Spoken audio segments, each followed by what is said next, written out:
Assalamualaikum warahmatullahi wabarakatuh.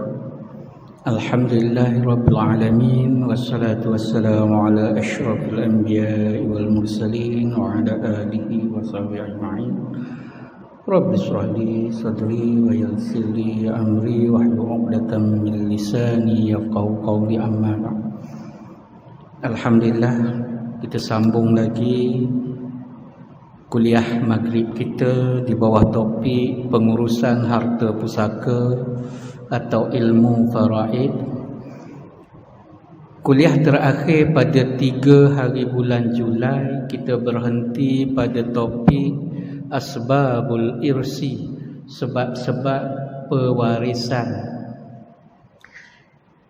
Tuan-tuan dan puan-puan yang dirahmati Allah Subhanahu wa taala, sebab yang melayak, kita berhenti kepada syarat pewarisan. Sebab dah selesai tuan-tuan dan puan-puan, syarat pewarisan, iaitu syurutul irsi, syarat-syarat yang melayakkan, yang membolehkan harta pusaka dibahagi-bahagikan.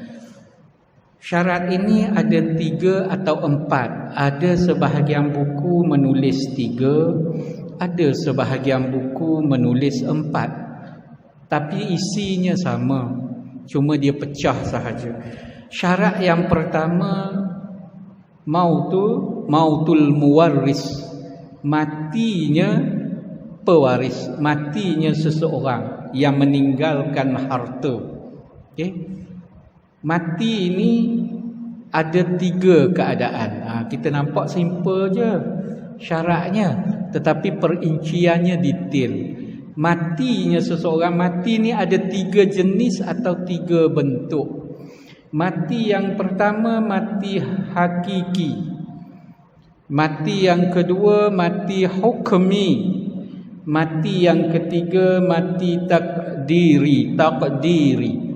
Mati hakiki, mati yang dapat dibuktikan seseorang itu mati, sama ada melalui sijil kematian, permit pengkebumian, kubur, saksi, itu dianggap mati secara hakiki.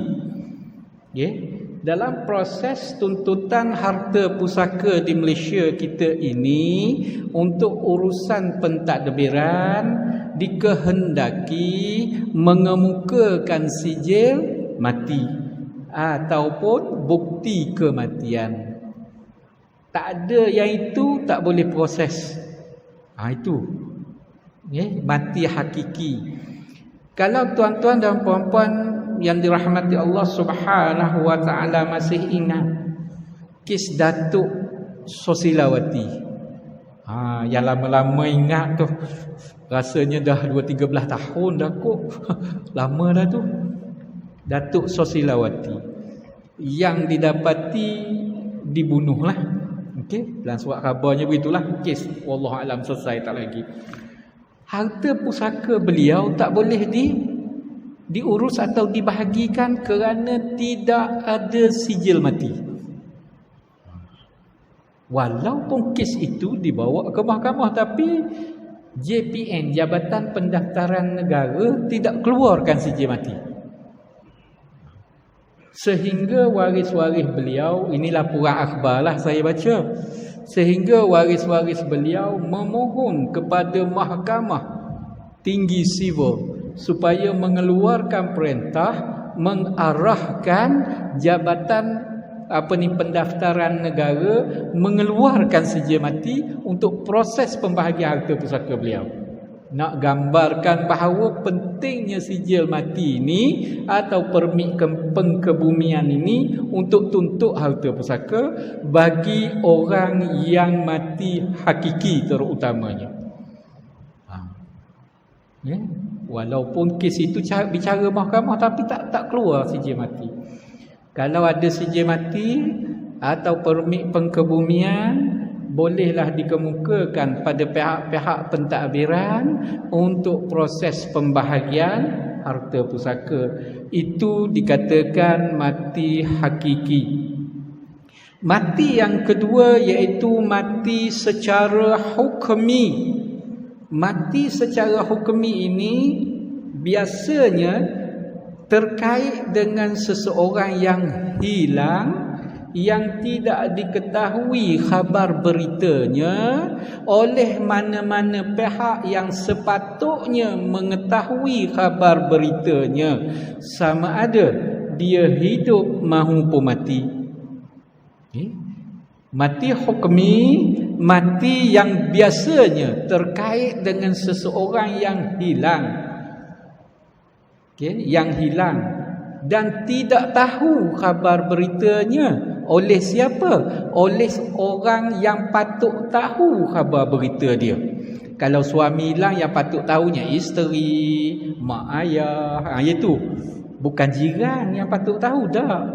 Itu dan sekiranya berbangkit isu orang hilang ini, maka harta dia adalah KIV, tak boleh diuruskan secara umumnya, tak boleh diagihkan kepada mana-mana pihak selama mana tidak ada keputusan mahkamah berkaitan dengan matinya dia itu. Keputusan mahkamah inilah kita panggil mati hukmi. Dalam bahasa atau undang-undang negara kita ini, presumption of death order, perintah anggapan kematian yang dikeluarkan oleh mahkamah. Perintah ini boleh digunakan untuk tujuan pembahagian harta pusaka walaupun orang itu tak diketahui duduk mana. Cuma mahkamah kata dianggap mati. Perintah mahkamah berkenaan boleh digunakan untuk tujuan pembahagian harta pusaka. Itu dipanggil mati hukmi.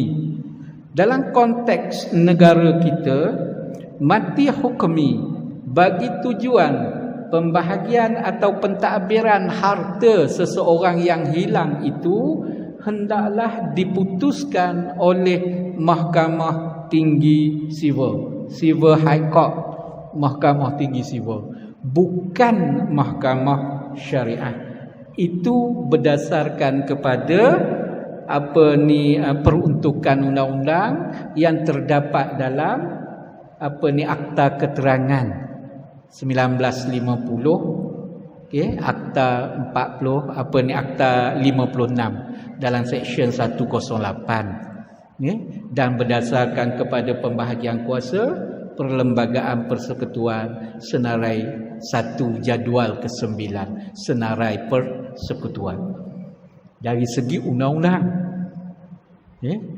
jadi kalaulah Mahkamah Syariah buat perintah anggapan kematian, belum tentu boleh digunakan untuk pembahagian harta pusaka.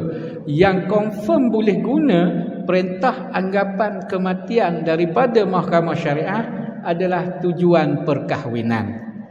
Suami hilang, isteri mohon nak kahwin lain, tapi melalui perintah anggapan kematian daripada Mahkamah Syariah, maka Mahkamah Syariah kata dianggap suami dia mati, keluarlah perintah, isteri beriddah 4 bulan 10 hari, habis iddah maka boleh kahwinlah.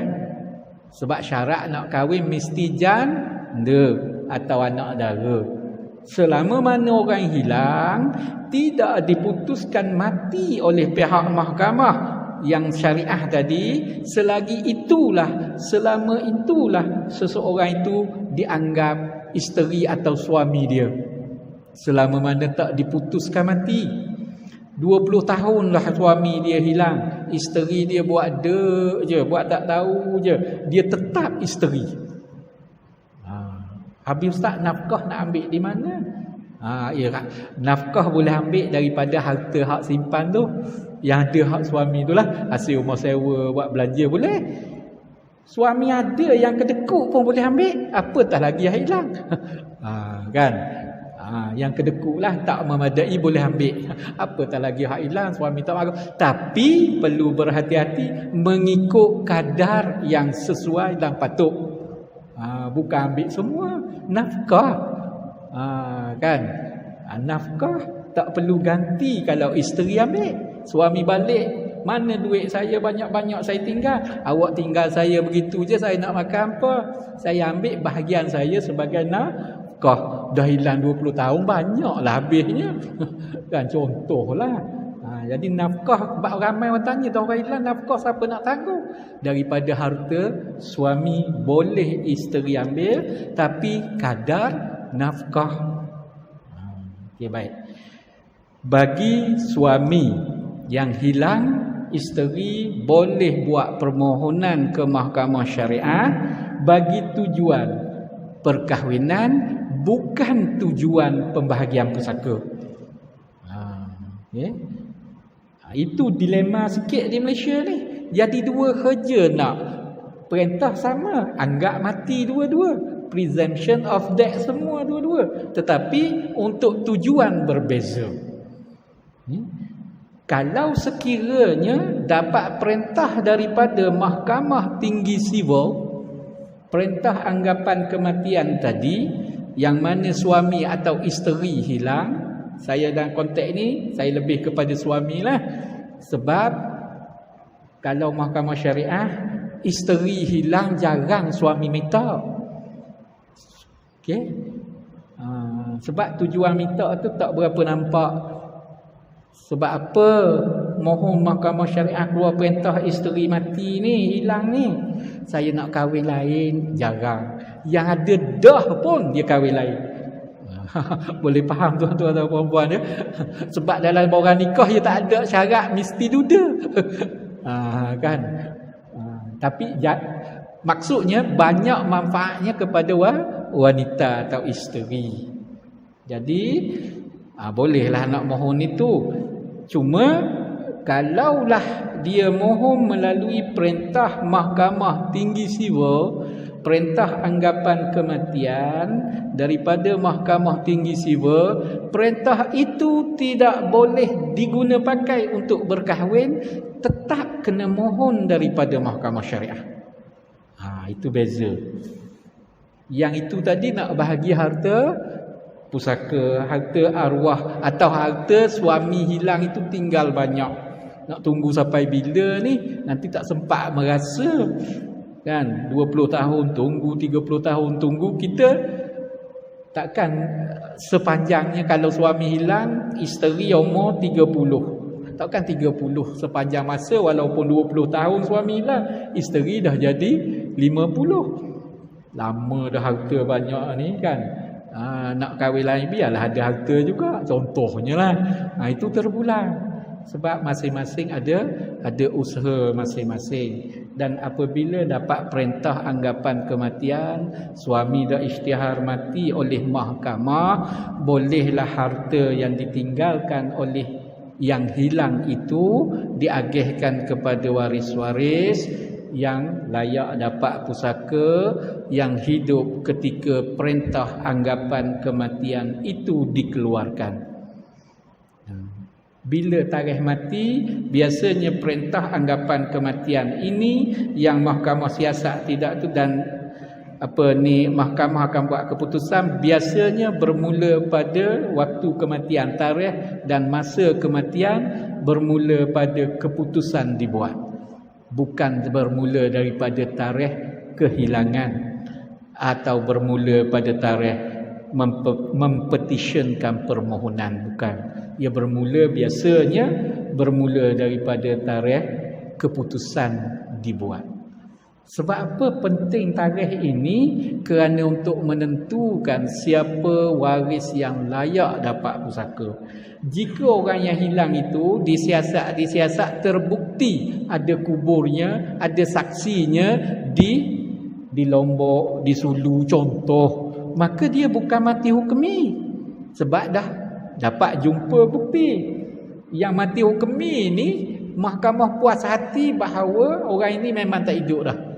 Contoh, tapi tak tahu di mana. Antaranya MH MH370, bukan MH17. Beza tu. MH370, MH317 memang jumpa bangkainya dan sebagainya, bangkai kapal terbang lah. Yang ini tak jumpa. Duduk di mana, hidup ke mati orang dalam tu. Agak-agak ada yang kata hidup, ada yang kata mati. Kan? Contoh orang yang dekat. Sekarang ni benda macam ni boleh banyak berlaku. Ramai orang yang keluar rumah tak tahu dah jalan pulang. Kan? Ada apa ni, lupa, hilang ingatan dan sebagainya kan. Dan drama TV banyaklah itu berlaku. Okay? Yang betul hilang. Cari-cari buat report polis dan sebagainya. Okey, baik. Untuk dapat mati, perintah mati secara hukmi ini bagi Mahkamah Tinggi Sivil kena tunggu kehilangan 7 tahun berdasarkan undang-undang. Bukan hilang report polis terus bagi pusaka. Tak. 7 tahun paling kurang. Kurang daripada 7 tahun tidak melayakkan untuk buat permohonan perintah anggapan kematian. Mesti genap 7 tahun, masuk tahun ke-8. Biar sempurna dulu 7 tahun, kehilangan. Bagi mahkamah syariah untuk tujuan perkahwinan, biar genap 4 tahun, kehilangan. Beza tahun mahkamah syariah. Kan 4 tahun ini berada dalam Akta Undang-Undang Keluarga Islam Wilayah-Wilayah Persekutuan 1984, Akta 303. Okay, penentuan untuk apa ni berkaitan dengan undang-undang keluarga bagi suami yang hilang atau bagi orang yang hilang, mahkamah ada kuasa atau ada bidang kuasa jurisdiction untuk membuat keputusan jika ada permohonan. 4 tahun, 7 tahun.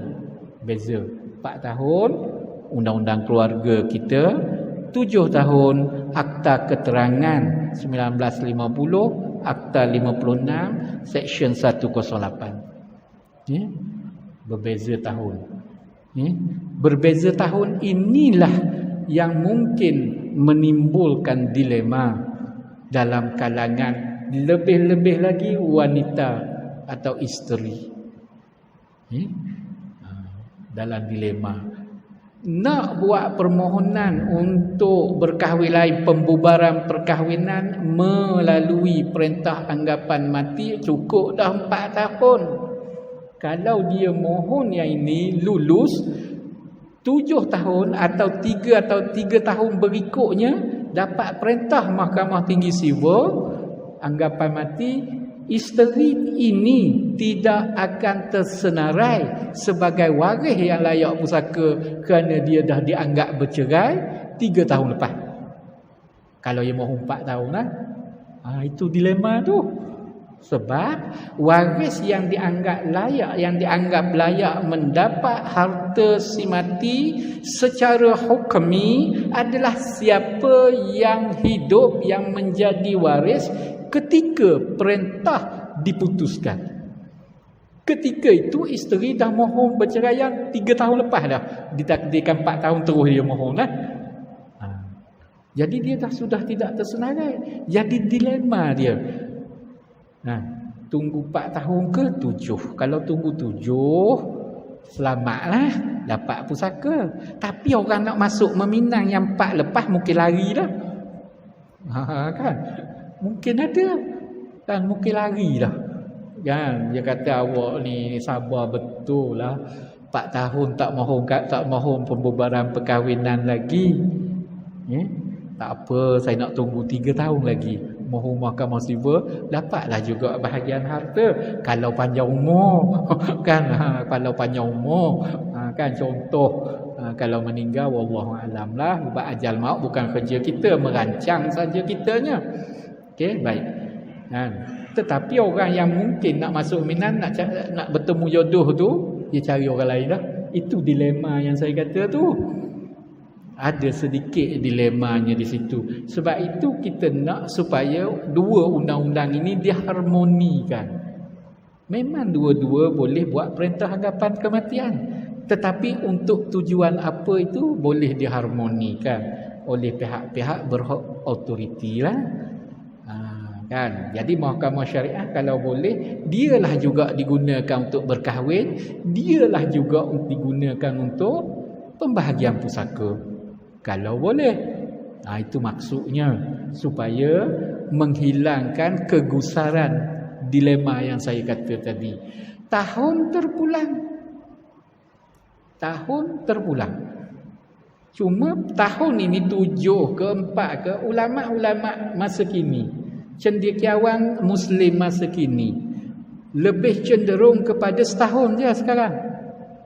Ramai mencadangkan perintah anggapan kematian dalam tempoh setahun boleh buat keluar. Maknanya genap setahun boleh buat keluar perintah anggapan kematian oleh pihak mahkamah. Tak perlu tunggu 7 tahun tu tahun 1950. Okey? Kan? Ya sih. Ya.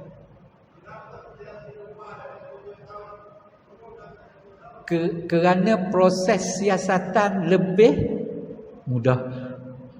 Dulu nak naik apa tahun 1950, katakanlah pernah jumpa dulu di Mesir, berapa hari nak pergi. Sekarang Interpol je. Proses siasatan tu mudah. Untuk akses, contohnya lah, kan, dia kata suami saya dulu kata nak belayar pergi ke Filipina, naik kapal dan sebagainya, tapi tak balik-balik. Dia akan kontak di Filipina, cari dan sebagainya. Kalau zaman dulu agak-agaknya, kan, sebab itu tahun itu adalah ijtihadiyah, maknanya boleh dibincangkan. Ia bukan qat'i hukum syarak. Tak boleh dah berubah macam solat kita lah. Kalau 4 situlah, walaupun kita ni sibuk uzur sebagainya kan, 4 dululah. Kecuali musafir, kan, contohnya lah. Ia bukan qat'i begitu.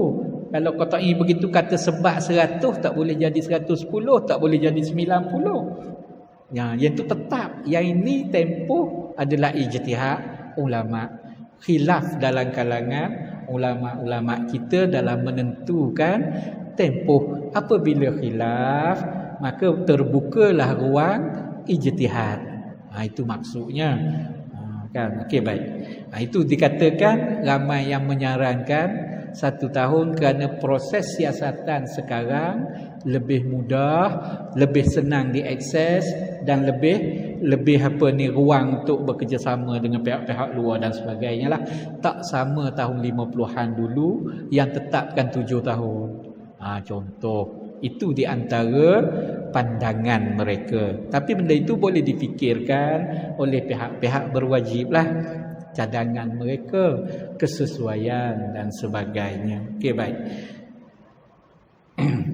Jadi dapat je perintah tu boleh bahagi harta pusaka. Mungkin tuan-tuan dan puan-puan bertanya atau tertanya-tanya, dah kalau dapat perintah tu 7 tahun, ya kita ambil mahkamah sivil lah, hal harta pusaka ni, hal kahwin lain lah. Okey, ambil dapat perintah, tiba-tiba 2-3 tahun lepas bahagi harta pusaka, dah hagi-hagi tanah tukar nama, kereta dah tukar jual, rumah dah tukar nama, wang ringgit Allah alam dah habis dah belanja. Tiba-tiba balik, kan, balik dia, Allah semaknya, bawa anak pula balik tu, kan, contoh macam-macam boleh berlaku. Sebab itu perintah tu panggil perintah anggapan kematian. Dia tak panggil perintah confirm mati. Tak. Jika ditakdirkan balik, tuan-tuan dan puan-puan yang dirahmati Allah, macam mana nak buat? Harta dah habis. Okey. Ulama mengatakan bahawa jika perintah itu dibuat oleh pihak yang berautoriti, mahkamah lah dalam konteks kita ini, jika sekiranya orang yang telah diputuskan mati itu rupanya hidup atau ada tak mati lagi balik, maka dia tidak boleh lagi menuntut hartanya yang telah dihabiskan oleh waris-waris, kecuali yang ada baki sahaja.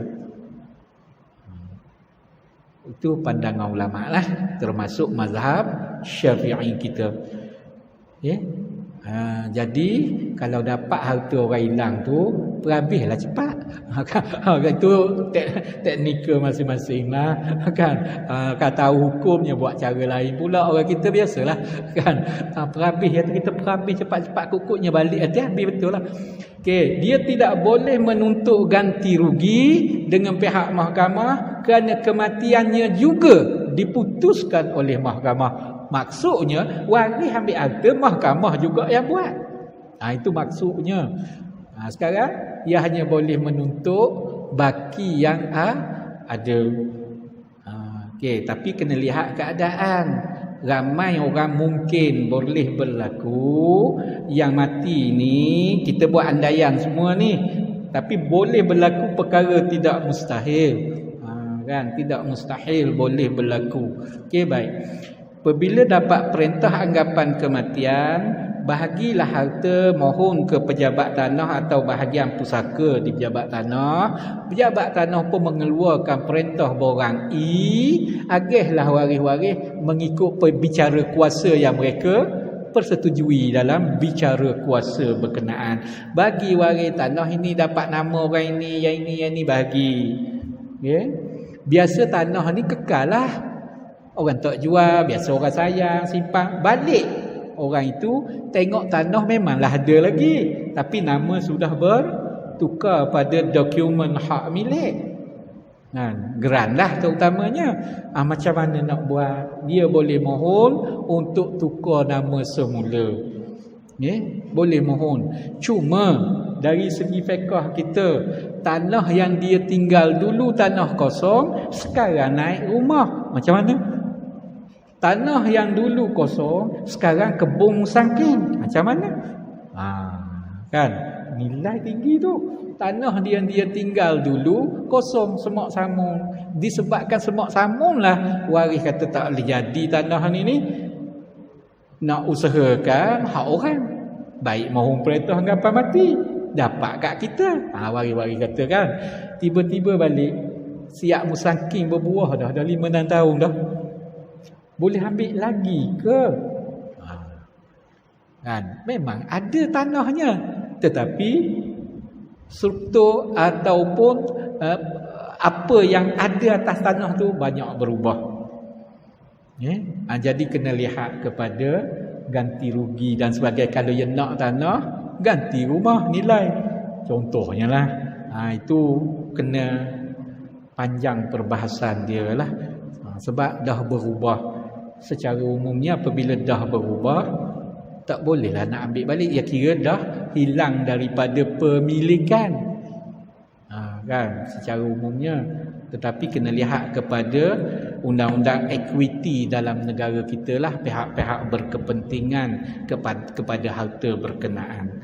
Okey, itu mati hukmi. Sebab itu saya kata perbincangan mati ni nampak nak bahagi pusaka, matinya seseorang baru boleh bagi pusaka dia. Itu mati hakiki mudahlah.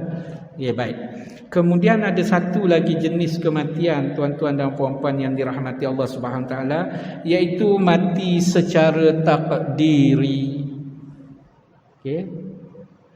Kita berpegang kepada mazhab Syafi'i, berpandangan bahawa mati takdiri ini mungkin tak berlakulah di Malaysia. Tak berlaku dari segi undang-undangnya.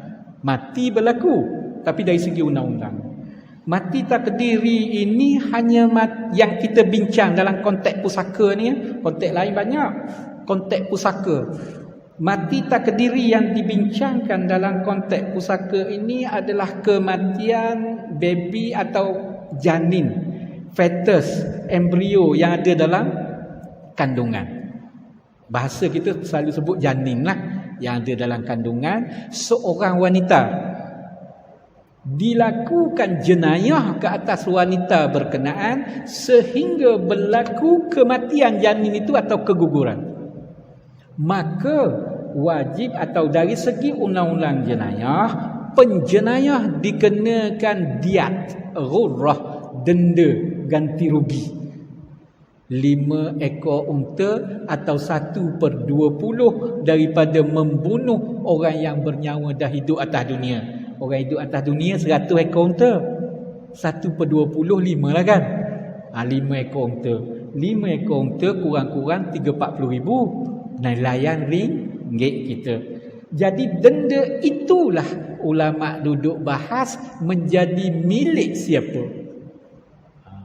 Dalam negara kita milik siapa? Mahkamah kata kamu didapati bersalah, dijatuhkan hukuman penjara 2 tahun, denda 40 ribu ringgit. Denda tu bayar siapa? Pihak kerajaan. Kan? Sebab itu tak saya kata di Malaysia tak berlaku. Bukan bayar kepada waris. Tapi dalam konteks undang-undang jenayah Islam, diat inilah, denda ganti rugi inilah ulama berbincang tentang statusnya.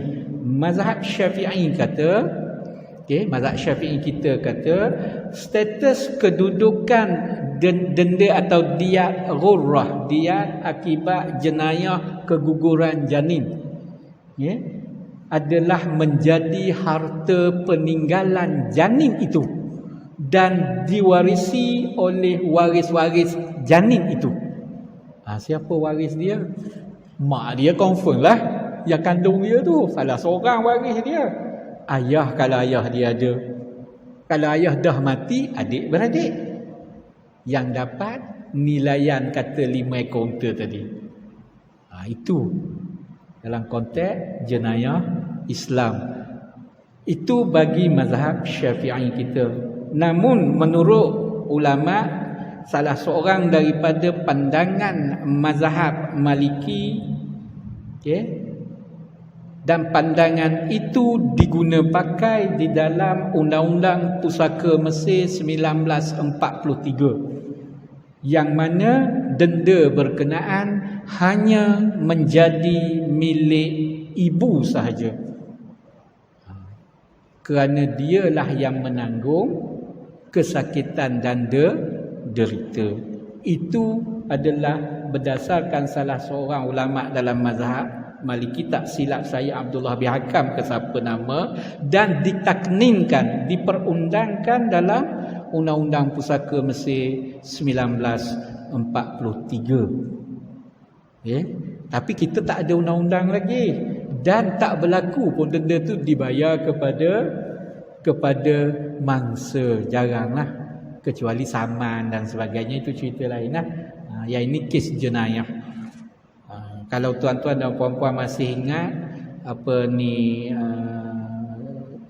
di Pahang hari itu keluar statement yang dibuat berkaitan dengan diat ini nak diberi kuasa kepada pihak mahkamah syariah terutamanya lah, kan.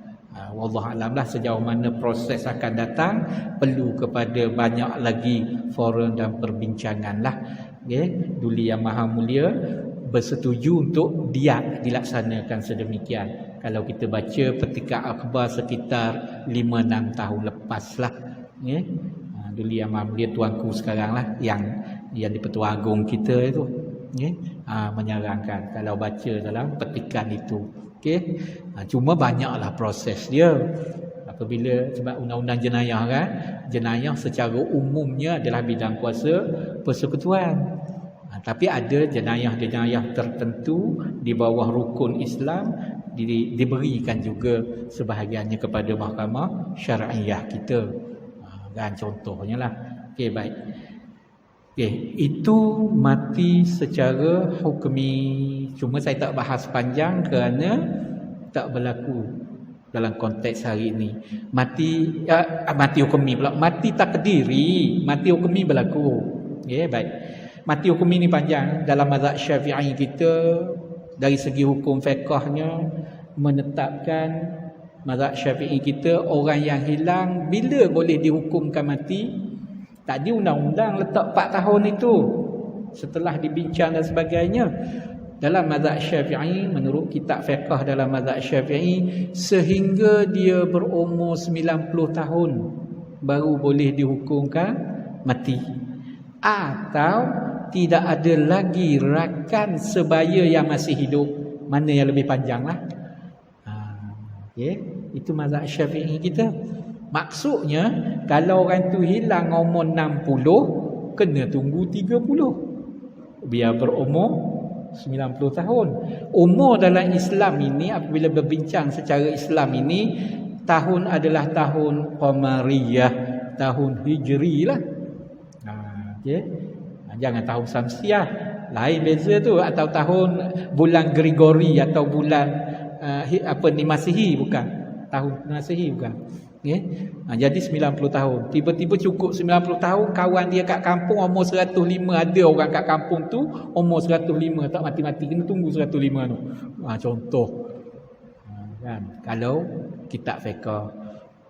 Okey, mazhab Maliki lebih pendek sikit. Mazhab Maliki mengatakan perlu tunggu sehingga umur 70 tahun. Kerana ada hadis Rasulullah sallallahu alaihi wasallam, a'maru ummati baina sittin wa sab'in au kama qala. Umur umatku ni antara 60 70, yang ambil yang 70. Mazhab Hambali yang ada menyatakan 4 tahun. Mazhab Hambali mengatakan melihat kepada situasi kehilangan. Sekiranya kehilangan seseorang itu dalam keadaan bahaya, dalam keadaan yang kritikal, hilang dalam medan perang, hilang ketika buk karang, hilang ketika berlakunya ribut taupan. Contoh, kritikal kehilangan itu hanya menunggu 4 tahun. Tetapi kalau hilang dalam keadaan biasa, pergi belayar, pergi tuntut ilmu dan sebagainya, samalah seperti mazhab Syafi'i, kena tunggu 90 tahun. Itu perbahasan ulama dari segi tempoh. Ya. Okey, baik. Tuan-tuan dan puan-puan yang dirahmati Allah Subhanahu wa taala. Okey, baik. Syarat yang kedua. Ya, ada 4 tadi. Syarat yang kedua, hidup atau wujudnya waris ketika matinya si mati. Okay. Wujudnya waris ketika matinya si mati. Oleh itu, seseorang yang mati sebelum matinya si mati bukan lagi waris. Contoh, si mati ada 5 orang anak. Ni seorang lelaki ni ada 5 anak. Lelaki ni tak mati-mati, anak dia hak sulung mati. Lelaki ni umur 70 tahun tak meninggal, anak dia umur 45 tahun meninggal, yang sulung. Contoh. Lepas yang sulung meninggal, berikutnya barulah ayah dia meninggal ni. Maka dia dianggap ada 4 anak sahaja. Sebab yang ini tidak hidup ketika matinya si mati. Dia pernah ada 5 anak, tetapi yang dapat pusaka hanya 4 anak. Orang yang meninggal sebelum tu tak dianggap waris lagi lah. Okay. Mungkin kita kata bagi ke anak dia lah. Tengok keadaan dulu, status dia, sama ada layak atau tidak. Anak dia tu yakni cucu kepada si mati ni lah, yang hartanya kita nak bahagikan ni. Yeah. Kan? Kalau layak dia dapat pusaka, kalau tak layak tak boleh. Katakanlah 5 tadi, yang anak yang sulung ni dah berkahwin, ada anak-anaknya, ada isterinya. Okay? Ada 4 orang adik-beradik dia lagi. Ayah masih hidup ni, dia meninggal dunia. Dalam ni kalau ada anak lelaki, yang ini bawah dia tu tak layak semua dapat pusaka. Cucu si mati tak layak, ayah dia tak ayah dia mati dulu daripada atuk dia, pusaka tak layak lah. Sebab si mati ada anak lelaki lain, atuk tadi, pak saudara dia lah bahasa kita. Tak layak.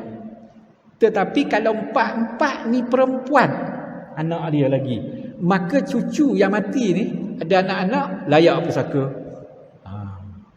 Yang tak layak tadi kalau ada anak lelaki, pak saudara. Sekarang ni pak saudara tak ada, dialah anak lelaki tunggal tapi mati dulu pada ayah. Maka mak-mak saudara tak boleh menyekat cucu ni kalau cucu tu lelaki. Itu. Okay, baik. Cuma dalam undang-undang negara kita ni, kita belum sempat bahas, ada 1 minit lagi kita sambung akan datang. Sedikit berkaitan dengan ini. Muzakarah Jabatan Kuasa Fatwa Kebangsaan pada tahun 2008 yang bersidang di Kota Baru sekitar bulan Oktober kali ke-84 atau 85 memutuskan tentang wasiat wajibah. Panjang lagi pusaka kita tuan-tuan dan puan-puan ni. Cuma wilayah persekutuan ini tidak ada undang-undang wasiat yang khusus sebagaimana negeri Selangor. Cuma bolehlah berpandukan kepada keputusan Muzakarah Fatwa Kebangsaan yang diputus di Kota Baru berkaitan dengan wasiat wajibah. Orang panggil waris patah titi. Ayah atau ibu mati dah, atuk tak mati-mati. Tiba-tiba atuk mati, dia tak dapat harta pusaka cucu-cucu tadi kerana ada mak saudara, pak saudara mereka. Maka dia boleh mohon ke Mahkamah Syariat untuk minta wasiat wajibah kadar bahagian, tapi bukan atas dasar pusaka, cuma atas dasar wasiat. Panjang cerita tu tuan-tuan dan puan-puan. Saya tak pasti wilayah persekutuan mengguna pakai atau tidak keputusan muzakarah untuk dibawalah, tapi di Selangor, Negeri Sembilan, Melaka, Kelantan, Pahang, Sabah memperuntukkan dalam enactment wasiat masing-masing. Negeri lain tidak ada enactment wasiat. Walaupun wilayah kita menderaf paling awal enactment wasiat, tapi tak dilulu sampai sekarang lagi lah. Okey, baik. Wallahu a'lam. Mohon maaf jika ada terkasar bahasa tersilap kata. Aku qauli hadza wa astaghfirullahalazim li wa lakum wa billahi taufiq wal hidayah. Wassalamualaikum warahmatullahi wabarakatuh. Wallahu a'lam.